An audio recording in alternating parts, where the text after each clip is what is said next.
किसी घर में ताला लगाने की जरूरत नहीं पड़ती। तो भगवान बुद्ध का धर्म और अशोक के धर्म में यही तो फर्क है कि अशोक का धर्म ऊपर से शुरू होता है और भगवान बुद्ध का धर्म अंदर से शुरू होता है, बाहर से। जैसे विभिन्न जाति संप्रदाय के लोग रहते हैं, उसको कैसे चलाया जाएगा, तो देश कैसे चले, इसके लिए अशोक के धर्म की जरूरत पड़ती है, और इंसान कैसे चले इसके लिए बुद्ध के धर्म की जरूरत पड़ती है। इस देश से मुसलमान नहीं जा सकते, इस देश से हिंदू नहीं जा सकते, इस देश से कोई भी नहीं जा सकता। तो हर धर्म के अनुयायी रहे, लेकिन कैसे रहे यही अशोक का धर्म बताता है। कैसे रहे आप, ये अशोक का धर्म बताता है। और एक इंसान है कि मतलब इसका एक तरह से समझिए कि राज अशोक का जो धर्म है वह राष्ट्र के विकारों को निकालता है, और भगवान बुद्ध का धर्म जो है इंसान के विकारों को निकालता है। बस शुरुआत एक के नीचे से हो रही है, एक के ऊपर से हो रही है, लेकिन दोनों का उद्देश्य एक अच्छा इंसान बनना है, एक ऊपर से एक नीचे। इसीलिए ये सील की बात है। और आप सोचिए ध्यान से कि कोई किसी दवा हो, कोई सिरप हो, उसका सील टूट गया हो, आप खरीदेंगे, दवा खरीद क्या देखते हैं कि सील उसका सही है कि नहीं है। क्योंकि सील टूट जाती है तो दवा जहरीली हो जाती है। तो आप सोचो कि सील टूट गई तो दवा जहरीली हो गई, और जिस इंसान का सील टूट गया वो जहरीला नहीं होगा क्या? वाह वाह, बहुत बढ़िया।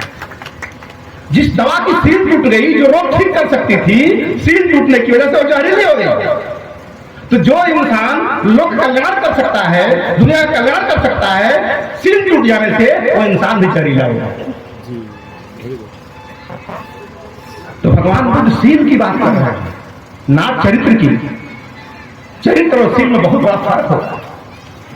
चरित्र बाहरी दिखावा है, और सील अंदर से निकलने वाली गंगा है, अंदर से निकलने वाली। जैसे नहर है, तो नहर के दोनों तरफ दीवारें बनी हुई है, किस लिए?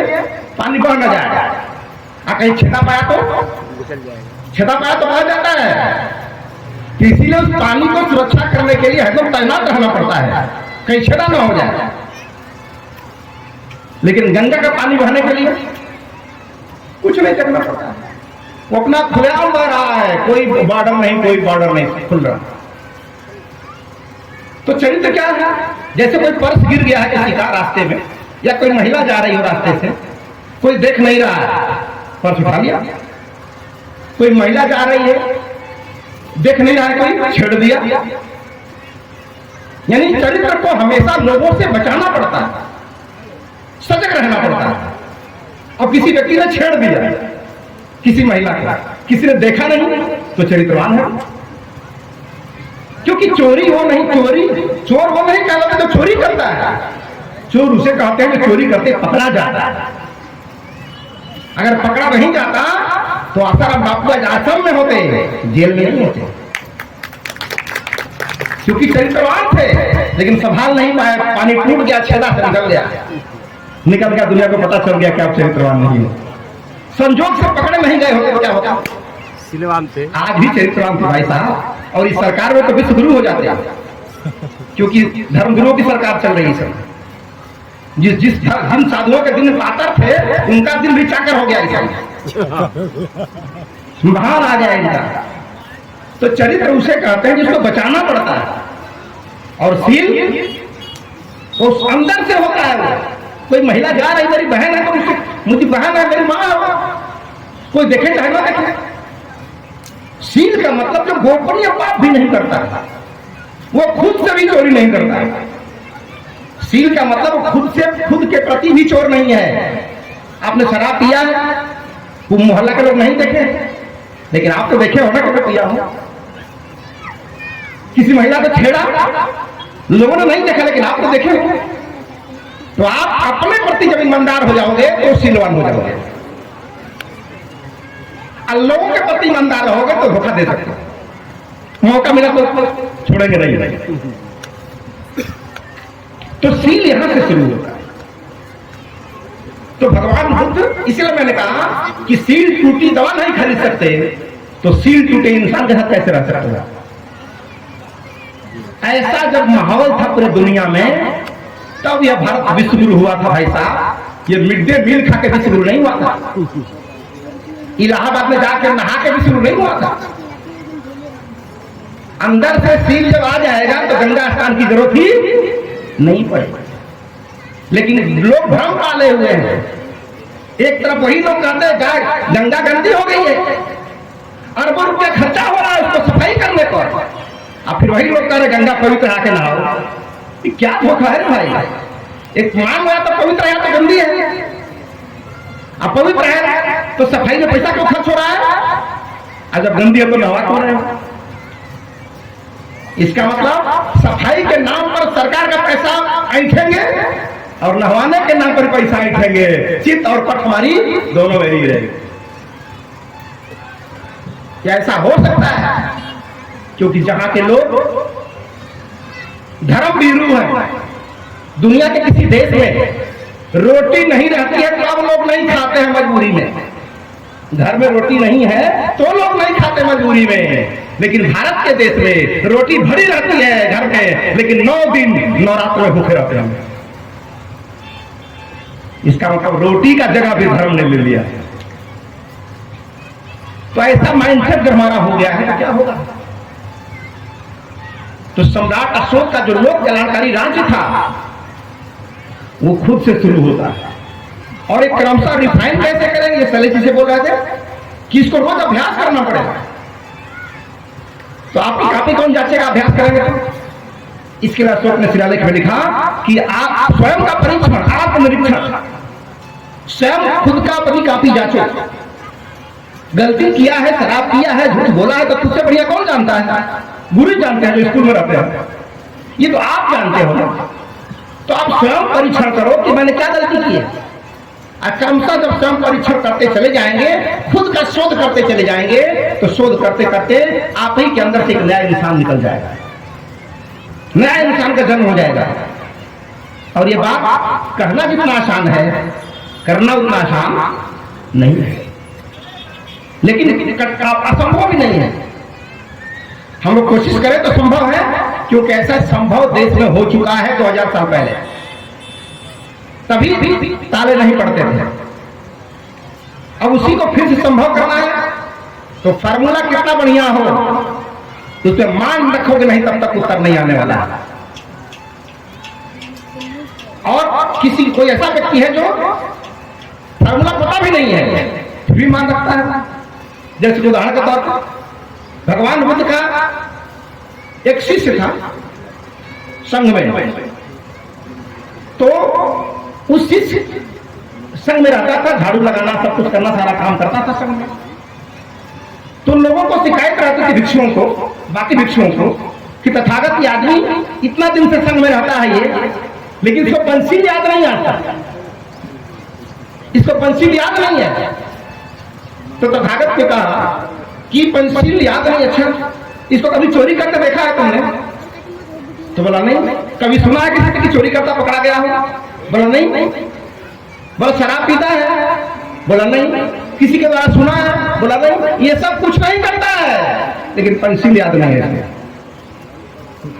वो प्राणी हिंसा भी नहीं करता है, झूठ भी नहीं बोलता है, शराब भी नहीं पीता है, ये सब कुछ नहीं करता है, लेकिन उसको आज तक पंचशील याद नहीं है। हम लोग उसी तरह शब्दों को रटने में लगे हुए हैं। एक इंसान को पता है कि early to bed early to rise, early to bed early to rise, लेकिन सूतेगा 2 बजे, उठेगा 9 बजे। तो उस ज्ञान का क्या मतलब है? 4 बजे भोर में उठना पड़ेगा ना, कि जानने से क्या हो जाएगा? तो आपके ज्ञान का अपने जीवन में इस्तेमाल नहीं है तो ज्ञान कचरा है, कुछ नहीं है, वो कचरा है। तो इस बात को हमको ध्यान रखना है। मैं भी पूरी कोशिश कर रहा हूं, मुझे भी अपने आप को संवारते संवारते संवारते 28 साल हो गए। आपको भी संवारना पड़ेगा, क्योंकि जो बोलने वाला है उसको भी कोई माफी नहीं है, और जो सुनने वाला है उसको भी माफी नहीं है। ऐसा नहीं कि आप सुन रहे हो तो करना पड़ेगा, अब मेरे केवल बोल देने से हो जाएगा, मुझे भी करना पड़ेगा।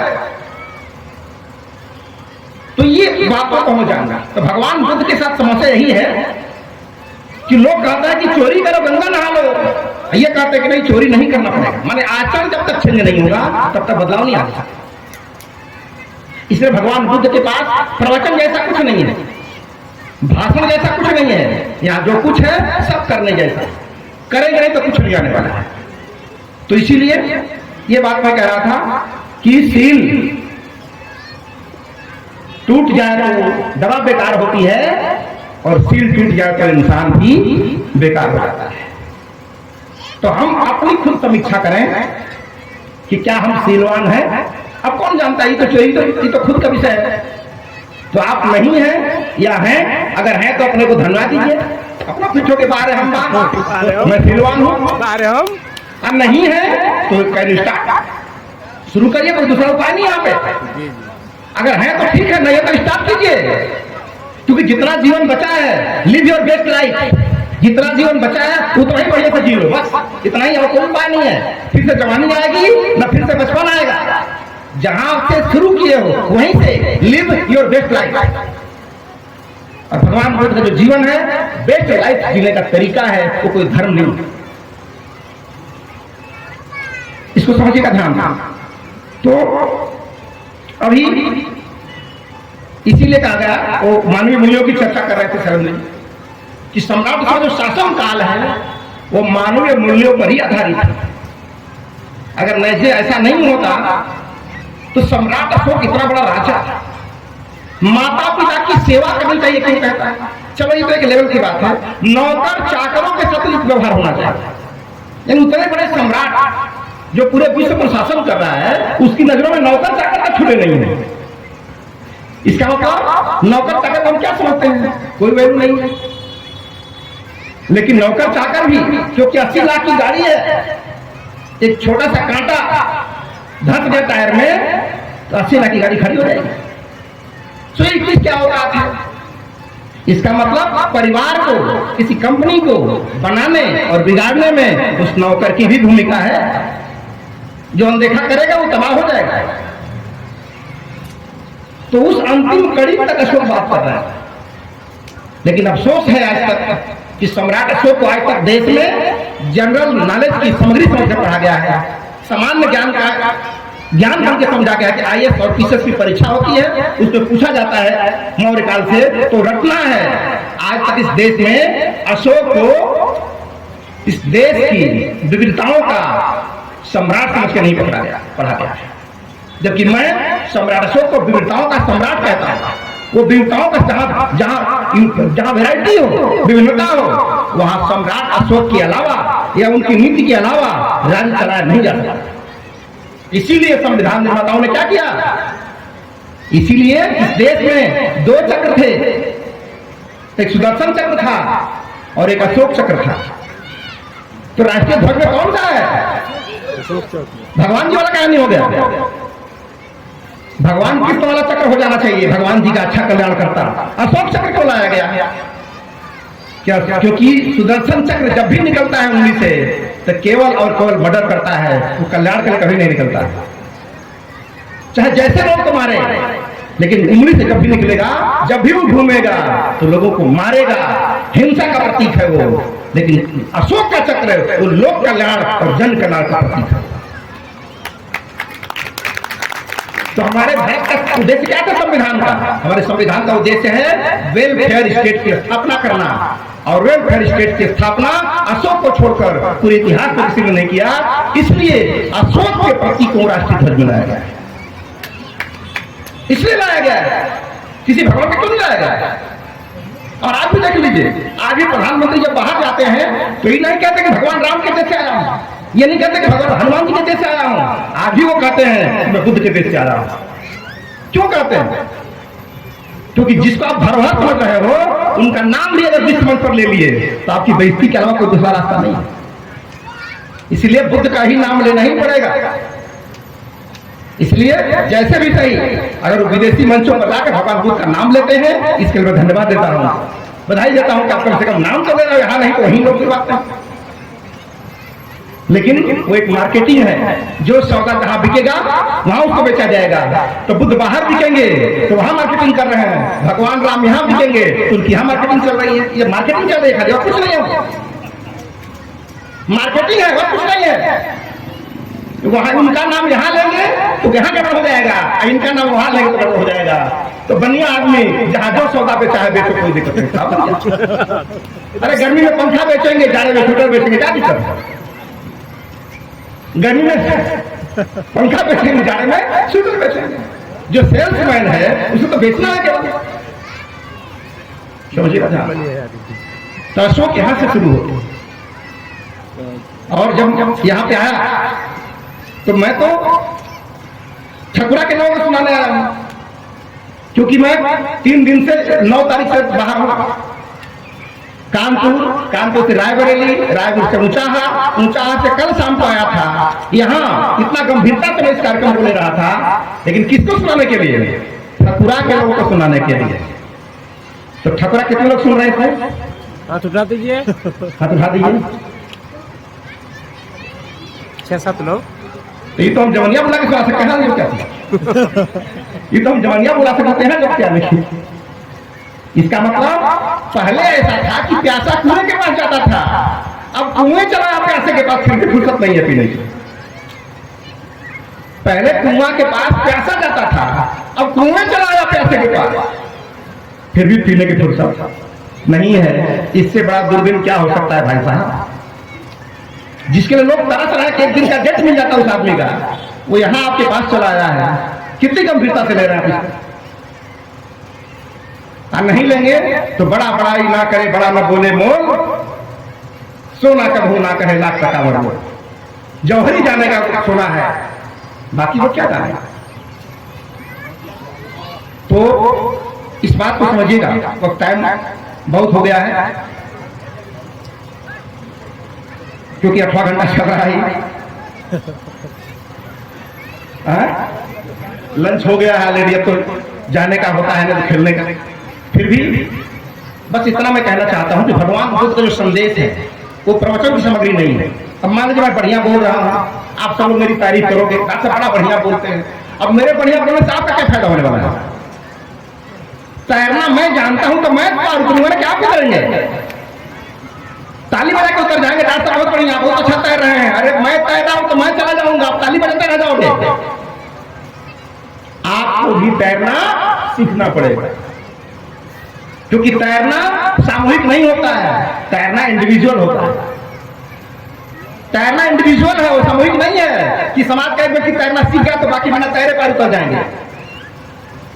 हमारे पिताजी पहलवान थे, उनका फोटो लगा लेंगे तो हम भी पहलवान हो जाएंगे। पिताजी पहलवान थे, विश्व विजयी थे, तो कौन सा सूत्र अपना करके विश्व विजयी हुए थे? वो फुल प्रूफ फार्मूला है, लेकिन जब तक उसमें आज ही मारने रखेंगे तो उत्तर नहीं आएगा। इसलिए किसी का पुतला फूक देने से, किसी के विरोध में रैली निकाल देने से, किसी के विरोध प्रदर्शन कर देने से क्या हुआ? हमारे गांव में बुद्ध विहार है, बहुत सारे गांव में बुद्ध विहार है, वहां कुत्ता शौच कर रहा है, सुबह शाम कोई दीपक जलाने वाला नहीं है बुद्ध विहार में। गया की मुक्ति हो जानी चाहिए। अपना देख नहीं पा रहे हो। जब पूरे गांव के बुद्ध विहार डेवलप हो जाएंगे, पूरे गांव के लोग बुद्ध को स्वीकार करने लगेंगे, तो वो तो अपने आप नहीं जाके जिसके लिए मारामारी कर रहे हो। लेकिन अगर वो मिल भी जाएगा तो कब्जा नहीं कर सकते, क्योंकि आपके पास टाइम जा रहा है। पहले खुद को तैयार कीजिए। शादी से पहले जब किसी लड़के की शादी होनी होती है तो घर को क्या करते हैं? पहले घर को क्या किया जाता है? सजाया जाता है। सजाया जाता है, टूटा रिपेयर किया जाता है, खूब सुंदर पॉलिश की जाती है। किस लिए? नई दुल्हन आने वाली है। किस लिए? नई दुल्हन आने वाली है। दुल्हन आने वाली है। इसका मतलब उसके पहले जानवर रहते क्या? उसके पहले घर में जानवर आ रहे थे। इसका मतलब दुल्हन तभी आती है जब घर वैसा तैयार हो जाता है। नहीं तो गलती से आ गई टेंट हाउस के चक्कर में तो साल 2 साल में भाग जाएगी। आजकल ऐसा ही हो रहा है। पहले शादी आंगन में होती थी, तो उसको पता रहता था कि छोटी अंगना में इतने में रहना है मुझे। अब तो 5 स्टार होटल में हो रहा, तो उसको लगा जैसा सिंहासन यहाँ लगा है वैसा सिंहासन घरों में रहेगा। इसी भ्रम में हो जाता है और 2-4 साल के बाद सब संबंध खत्म, खराब हो जा रहा है, क्योंकि 2 दिन का नाटक कर देने से हकीकत थोड़ी बदल जाएगी। तो समझिए इस बातों को। तो इसीलिए दुनिया के सारे लोगों ने स्वावलंबन की बात बोली है, लेकिन भगवान बुद्ध अकेले हैं जो परस्परावलंबन की बात बोलते हैं। परस्परावलंबन, स्वावलंबन जब हो जाएगा दुनिया टूट जाएगी, समाज टूट जाएगा, लेकिन परस्परावलंबन रहेगा तो समाज जुड़ा रहेगा, बधा रहेगा। इसीलिए पहले आलू का जोड़ा देना होता था, एक आदमी का आलू का जोड़ा देना है तो पूरा मोहल्ला मिलकर जोड़ा देता था। एक रजाई होती थी। अब मजबूरी है कि हम खटिया नहीं देंगे तो कल मुझे खटिया नहीं मिलेगी, तो मजबूरी में हम बंधे हुए थे, क्योंकि हम एक दूसरे पर निर्भर थे। अब खटिया गई, रजाई गई, आ गया टेंट हाउस, न चलाने वाला न खिलाने वाला, खैबो तो खा न तो जा, खैबो तो खा न तो जा, है कि नहीं है? तो हमारी संस्कृति बदल रही, इससे हमारा परिवार टूट रहा है। इस स्वावलंबन के चक्कर में हम परस्परावलंबन को भूल जा रहे हैं। जब हम एक दूसरे पर निर्भर नहीं रहेंगे, शादी क्यों हो रही है पति पत्नी का? एक बात की मजबूरी है कि दोनों मिलेंगे तो बच्चा नहीं होगा। अब सेरोगेट में भी पैदा हो गया, जरूरत नहीं बीवी की, अब बीवी की जरूरत ही नहीं है। बहुत सारे हीरो, बहुत सारे फिल्म के हीरो के बच्चे शादियां नहीं कर रहे, बच्चे हो गए। पहले अधिया बटिया खेत लेते थे, अब अधिया बटिया कोख ले रहे हैं, बच्चेदानी हो रहे हैं अधिया बटिया। सोचिए ये सब क्या हो रहा है? ये स्वावलंबन नहीं है, ये आने वाले खतरे का अंदेशा है। जैसे जैसे भगवान बुद्ध से दूर होते चले जाएंगे, सारी दुनिया तबाह हो जाएगी, चाहे हम हो चाहे आप। इसलिए इसको बहुत गंभीरता से हमको परिवारों में, आज ये पूरा परिवार यहाँ बैठा होता, यहाँ का ठकुरा का, तो पूरा लोग सुनते। अब कहते कि सुधरते नहीं थे, मेहरबा नहीं के सुधरता, मेहरबा सुनत नहीं थे। अरे भाई बीमार वो है तो अस्पताल में आप भर्ती हो तो कैसे सुधरेगी? जो बीमार हो अस्पताल में जाके तो सुधरेगा। तो सुनोगे दौड़ के आप उसको वहीं रखोगे तो कैसे होगा? ऐसी सैकड़ों सदियां बीत गई, कुछ नहीं होने वाला। इसीलिए आपको एक लाइन कह रहा हूं आज के अवसर पर कि दुनिया को बदलने की चिंता छोड़ दो, दुनिया को बदलने की चिंता छोड़ दो। हर व्यक्ति केवल अपने परिवार को बदल दे, कोई सब काम हो जाएगा। कुछ नहीं करना है आपको, कहीं नहीं करना है, जाना है। हर व्यक्ति अपने परिवार को बदल दे, सब कुछ बदल जाएगा। हम सुधरेंगे नहीं, दुनिया को सुधारेंगे, ऐसा नहीं हो सकता। इसलिए टाइम बहुत ज्यादा हो गया है, फिर कभी अवसर मिलेगा तो बहुत सारी बातें करेंगे। बस इतना जान लीजिए कि बात कोई महत्वपूर्ण नहीं होती है। बात महत्वपूर्ण व्यक्ति के पास लग जाएगी तो महत्वपूर्ण बन जाती है। कोई बीज महत्वपूर्ण नहीं होता। उपजाऊ खेत मिल गया तो वो बीज वहां पर चमत्कार दिखा देगा, और वो बीज अगर ऊसर खेत में चला गया तो बीज चमत्कार नहीं दिखाएगा। तो आज से 28 साल पहले एक बीज मुझे मिला, बस गलती उसकी यही थी कि उपजाऊ जमीन में मिल गया, पैदावार हो गई अच्छी, तो आज पूरा देश बदलने को तैयार है। अगर वही मैं ऊसर होता तो क्या होता? खत्म हो गया होता, खत्म हो गया। फिर छपुरा में खड़ा होकर बोल नहीं रहा होता। ये बीज तो बहुत सारे दिमाग में गया, ऐसा तो नहीं पहला व्यक्ति सुना होगा, हजारों लोग सुने, लेकिन जिसका खेत उपजाऊ था वहां पैदा हुआ, जिसका उपजाऊ नहीं था वहां ऊसर निकल गया। इसलिए कहता हूं कि जग रहे हैं फूल, जग रहे हैं, खिल रहे हैं फूल, जनता कर रही है बागवानी, और जग रहे हैं लोग, इसलिए हिल रही है राजधानी। इन्हीं चंद बातों के साथ आप लोग मुझे ध्यान से सुना, आप लोग बधाई देते हुए, धन्यवाद देते हुए, और इस सम्राट अशोक समृद्धि द्वार को बनाते हुए आप लोगों ने एक अच्छा इतिहास रचा है।